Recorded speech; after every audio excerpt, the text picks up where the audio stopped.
ভালোবাসি? না। তাহলে তুমি আমার পিছনে কেন এভাবে পড়ে থাকো? আমি তোমাকে ঘৃণা করি। তোমার জন্য আমার বন্ধুরা কেউ আমার সঙ্গে কথা বলে না। তোমার লজ্জা করে না একটা অসহায় মেয়েকে এভাবে জ্বালাতে? আমার কথাটা শোনো। আমি তোমাকে হাত জোর করে অনুরোধ করছি, দয়া করে তুমি আমাকে মুক্তি দাও। মুক্তি চাও তো? আমি আর কোনোদিনও তোমাকে বিরক্ত করব না, কথা দিলাম। ম্যাপিং টেক্সচার তো সব কমপ্লিট হয়ে গেল। আগামী সোমবার থেকে কাজ শুরু হয়ে যাবে নাকি? হ্যাঁ হ্যাঁ, ইলেকশনের আগে ফ্যাক্টরি কমপ্লিট করবো। খান ভাড়ায় বলে দিয়েছি। বিরোধী দলের নেতা শুভেন্দু একটু বেশি মাতব্বরি করছে। রিয়াজকে বলিস তো।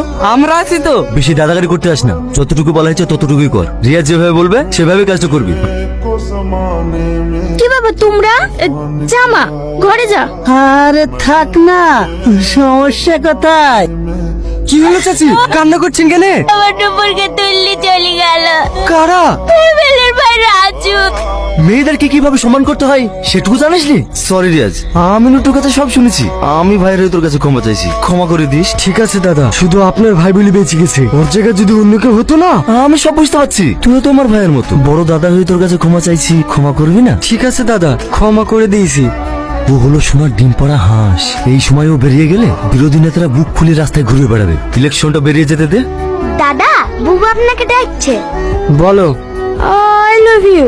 আমি তোমাকে ভালোবাসি। সেদিন তুমি আমাকে বাঁচিয়েছো, তার জন্য না, সেদিন তোমার মধ্যে যে ভালো মানুষটাকে দেখেছি, আমি তাকে ভালোবেসে ফেলেছি। তুমি পারবে না আমার জন্য সমস্ত খারাপ কাজ ছেড়ে দিয়ে ওই ভালো মানুষটা হতে?